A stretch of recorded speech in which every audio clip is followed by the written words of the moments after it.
আসসালামু আলাইকুম রহমতুল্লাহ। আশা করি সবাই ভালো আছেন। আলহামদুলিল্লাহ আমিও ভালো আছি। রব আমাদের বারবার একটি কথাই বুঝিয়ে দেয় যে তোমাদের সিদ্ধান্ত উত্তম না, আমার সিদ্ধান্ত উত্তম।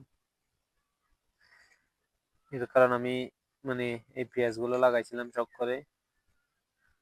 তারপর আমাদের এদিকে প্রচুর পানি উঠছিল, যার কারণে আমি আশায় ছেড়ে দিয়েছি পেঁয়াজগুলো পচে যাবে।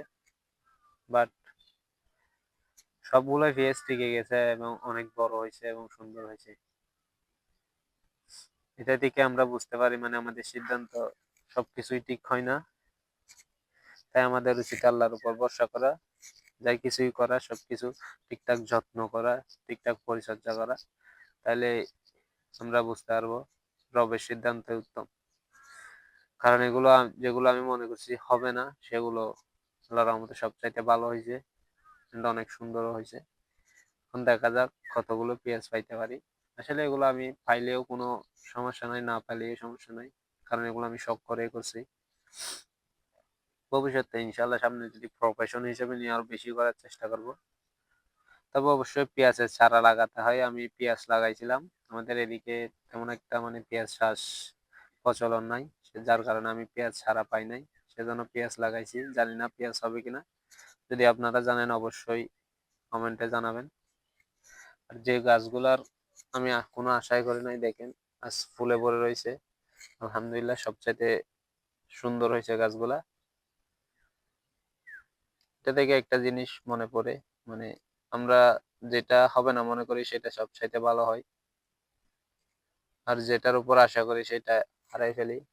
তাই আমাদের অবশ্যই আল্লাহর উপর, রবের উপর আশা রাখতে হবে। রব যাই দেন তাই নিয়ে সন্তুষ্ট হতে হবে, রবের শুকরিয়া আদায় করতে হবে। অবশ্যই মহান আল্লাহ তাআলা আমাদের ভালো কিছু করে দিবে। তবে আপনি চেষ্টা করবেন সবকিছু করার, যেটা আপনি ভালোবাসেন সেটা অবশ্যই বেশি করবেন, তবে হাল ছাড়বেন না। সফলতা আল্লাহর হাতে, আল্লাহ চাইলে আপনাকে সফলতা খুব তাড়াতাড়ি দিতে পারে, আবার চাইলে অনেক দেরি করেও দিতে পারে। তবে আপনি চেষ্টা করতে থাকবেন, অলসের কোনো সফলতা নাই। আপনি যদি পরিশ্রমী হন অবশ্যই একদিন না একদিন সফল হতে পারবেন। আর যদি আপনি অলস ভাবে বসে থাকেন তাহলে অবশ্যই সফলতা হতে পারবেন না। কারণ রব যে কোনো উসিলায় দিবে, আপনাকে সরাসরি ঘরের মধ্যে এনে দিবে না। তাই আপনি চেষ্টা করবেন, ইনশাল্লাহ দেখবেন আপনি সফল হবেন। আমার এখানে পানি ওঠার কারণে সবগুলোই গাছই মারা গেছিল, প্রায় অনেকগুলাই গাছ পচে গেছে। প্রায় আমার 10 থেকে 12 কেজি আলু পচে গেছে। তারপরও আমি হাল ছাড়ি নাই, আমি আবার রোপণ করছি। মাশাআল্লাহ এখন সবগুলাই গাছই উঠছে, আলুও রোপণ করছি, সবগুলো উঠছে।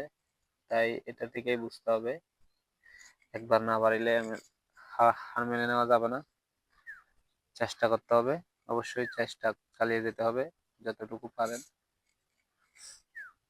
যে কোনো কাজ করা শুরু করলে অবশ্যই এটা শেষ দেখতে হবে। আপনি মাঝপথে গিয়ে হারায় যেতে পারবেন না, অথবা থেমে যেতে পারবেন না। আপনি শুরু করছেন, এটা শেষ করতে হবে, তাইলে ভালো কিছু হবে। আপনি শুরু করলেন হুট করে মাঝপথ থেকে সরে গেলেন, তাহলে তো আর আপনি সফল হওয়া তো দূরের কথা, সফলতা তার প্রান্তেও যেতে পারবেন না। আপনি দেখবেন চেষ্টা করতে করতে আপনি সফলতার তার প্রান্তে গেছেন, আপনি সব আশায় ছেড়ে দিলেন, তাহলে আপনি অবশ্যই ব্যর্থ। তাই যেটা শুরু করবেন অবশ্যই শেষ শেষ দেখার চেষ্টা করবেন, কি হয় করে দেখি। রবের উপর আস্থা রাখবেন, দেখবেন ইনশাল্লাহ ভালো কিছু হবে। রব কখনো কাউকে নিরাশ করেন না, তিনি সবাইকে দেন আগে আর পরে। তাই আল্লাহর উপর ভরসা রাখবেন, নিজের কাজ করতে থাকবেন, দেখবেন ঠিক সবকিছু ঠিক হয়ে গেছে, পরিস্থিতি পাল্টে গেছে, আপনিও সফল হয়েছেন, আপনি যেটা করতে চাইছেন সেটা হয়েছে। যদি আপনি হাল ছেড়ে দেন তাহলে অবশ্যই হবে না। তাই আমি বারবার একটা কথাই বলি, যেটা করবেন সেটা শেষ পর্যন্ত করার চেষ্টা করবেন। হুট করে শুরু করলেন, দুমদাম করে শুরু করলেন, আবার হুট করে সরে গেলেন, তাহলে অবশ্যই কিছু হবে না। আপনি যে কোনো একটা ব্যবসা করতে আসলে প্রথম থেকে লাভ করতে পারবেন সেরকম কোনো কথা নাই। হতে পারে আপনি প্রথমে লস খাইলেন, পরে আবার আপনি লাভবান হলেন, কারণ সবকিছুতেই প্রথম প্রথম লাভ করা যায় না, এটাই স্বাভাবিক।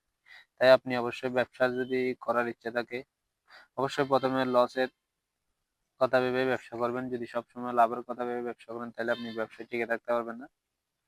এটা আমার ছোটখাটো ব্যবসার থেকে আমার এক্সপেরিয়েন্স। আমি অনেক রকমের কিছু করছি। যেমন আমি প্রথমে অনেক টাকা লস খাইছি। মানে এটা আমার জন্য অনেক, ধরেন 7,000 8,000 এটা আমার জন্য অনেক, কারণ আমি ছোট ব্যবসায়ী, বড় না।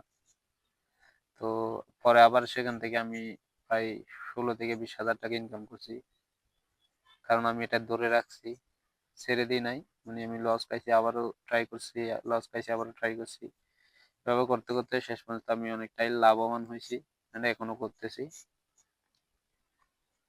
আল্লাহ চাইলে কিনায় বা দিতে পারে, আবার আল্লাহ চাইলে সবকিছু নিয়ে নিতে পারে। তাই আল্লাহর উপর ভরসা রাখবেন। আপনি যদি আপনার থেকে কিছু আল্লাহ নিয়ে নেয় তাহলে অবশ্যই মনে করবেন এটা আপনার পরীক্ষা। ঠিক টাইমে যথাসময়ে দেখবেন আপনাকে দ্বিগুণ ফিরিয়ে দিবে। শুধু ধৈর্য ধরতে হবে, পরিশ্রম করতে হবে। তাই অবশ্যই চেষ্টা করবেন সবসময় পরিশ্রম করার। অলসতা কখনোই সাফল্য বয়ে আনতে পারে না। পরিশ্রম সাফল্যের চাবিকাঠি। তাই চেষ্টা করবেন সবসময় কাজ করার, নিজেকে ব্যস্ত রাখার। তাহলে ইনশাল্লাহ আপনি সফল হবেন। ভালো থাকবেন। ভিডিওটা ভালো লাগলে লাইক, কমেন্ট, শেয়ার করবেন।